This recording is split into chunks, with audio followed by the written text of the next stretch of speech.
আসসালামু আলাইকুম। তো আপনারা যারা মনিটাইজ অন হয়ে গেছে অথবা মনিটাইজ পান নাই, ভিডিও তৈরি করতেছে অথবা সামনে ভিডিও তৈরি করবেন, তারা সকলেই সম্পূর্ণ ভিডিওটা দেখতে থাকুন।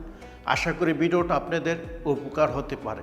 আজকে কথা বলবো যে অনলাইন ভিডিও প্ল্যাটফর্ম থেকে আর্নিং করে থাকেন, অর্থাৎ রেভিনিউ যে ইনকামটা আছে সেটাকে কিভাবে আরো ইনক্রিজ করা যায়, আরো বাড়ানো যায়। তো দেখুন, এরকম ধারণা করবেন না কখনো যে আমি ব্যাগে করে নিয়ে আপনার হাতে কিছু টাকা দিয়ে আসবো, অথবা একটা ভিডিও ট্রিক দেখে আপনারা এরকম ধারণা করবেন না চ্যানেলের মোড় ঘুরে যাবে, ভিউ সাবস্ক্রাইব বেড়ে যাবে।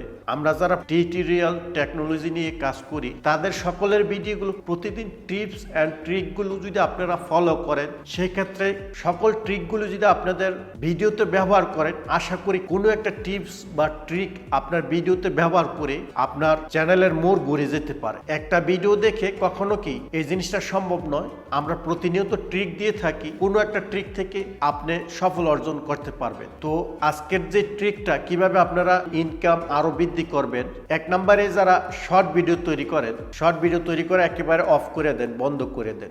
কেন করবেন? দেখুন, শর্ট ভিডিওর 1 লক্ষ শর্ট ভিডিওর যদি ভিউ আসে, সেখানে $3 to $6, $3 থেকে $6 মাত্র আসে, যেহেতু এখানে অ্যাড কম। আমার মনে হয় 500 শর্ট ভিডিওর ভিউতে একটা অ্যাডও প্লে করে না। আর সেক্ষেত্রে যদি ফুল ভিডিও হয়ে থাকে, ফুল ভিডিও করে আমি এখন যেভাবে করতেছি, তাদের যদি 1 লক্ষ ভিউ আসে, সেখানে $25 থেকে $40 পর্যন্ত হয়ে থাকে। তো শর্ট ভিডিও থেকে 5 থেকে 10 গুণ বেশি হয়ে থাকে ফুল ভিডিওর আর্নিং ইনকাম। তো কেন বলতে পারেন? কারণ শর্ট ভিডিওতে এখানে auto monetize revenue something share হয়, এবং এখানে 500 থেকে 1000 ভিউ আসলে দুইটা একটা অ্যাড প্লে হয়। আর অন্য দিক দিয়ে ফুল ভিডিওতে 500 ভিডিও ক্লিক করলে সেক্ষেত্রে 300 থেকে 400 অ্যাড প্লে করে। শর্ট ভিডিও থেকে ফুল ভিডিওর আর্নিংটা এত পার্থক্য যে আপনি 1 লক্ষ ভিউ করলেন শর্ট ভিডিওর, সেখানে $3 থেকে $6 হয়ে থাকে। আর যদি 1 লক্ষ ফুল ভিডিওর ভিউ করে, যদি আপনার আরপিএমটা ভালো হয়, কস্ট পার 1000 ভিউর যে অ্যাড দেওয়া হবে সেটা যদি ভালো হয়, সেক্ষেত্রে কিন্তু আপনার 25 থেকে 40 অবধি চলে যেতে পারে আপনার ডলার ইনকামটা।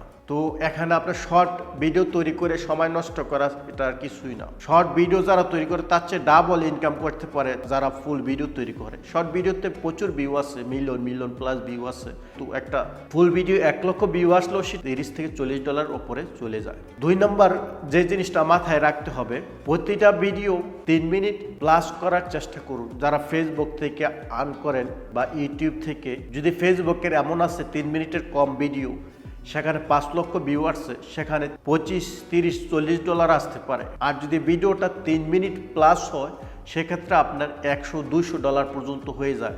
এত পার্থক্য কেন? কারণ কি? এটা ফেসবুক হোক, ইউটিউবে হোক, 3 মিনিট কম হলে এত ইনকাম কম হয় কেন? এর কারণ হচ্ছে ইউটিউব কিংবা ফেসবুক, সেখানে যদি ভিডিওর 3 মিনিটের কম থাকে, আপনার ভিডিওতে যখন অ্যাড আসবে তখন একটা অ্যাড প্লে হবে, 30 সেকেন্ড বা 5 সেকেন্ড স্কিপ করে দিলে আপনার ভিডিওটা প্লে হতে থাকবে। আর যদি আপনার ভিডিওটা 3 মিনিটের প্লাস হয়, 3 মিনিটের চেয়ে বেশি হয়, ডিউরেশনটা যদি বেশি হয়, সেক্ষেত্রে আপনার এখানে 2টা অ্যাড প্লে করবে, ইউটিউব কিংবা ফেসবুক। যদি আপনার অ্যাডটা ফুল কমপ্লিট হয়ে গেল, 30 সেকেন্ড অ্যাডটা প্লে হয়ে গেল, আবার কি হবে, সেকেন্ড অ্যাড যেটা আছে সেটা আবার টার্ন অন হয়ে যাবে, দ্বিতীয় অ্যাডটা আবার প্লে হবে। অনেক সময় দেখা যায় অ্যাড একটা স্কিপ করতে খেয়াল থাকে না, তখন 30 সেকেন্ড পর দ্বিতীয় অ্যাডটা আবার প্লে হয়ে যাবে। এই জন্য এত পার্থক্য। তো যারা শর্ট ভিডিও তৈরি করা শুরু করছেন, ইউটিউবের ভিডিও লেন্থ যদি 8 মিনিট প্লাস করতে পারেন, সেক্ষেত্রে অ্যাড কাস্টমভাবে যে কোনো সাইটে বসাইতে পারবেন, আপনার মন মতো অ্যাড বসাইতে পারবেন, তাহলে আরও একটু বেশি ইনক্রিজ হতে পারে ইনকাম। আশা করি কথাগুলো বুঝতে পারছেন।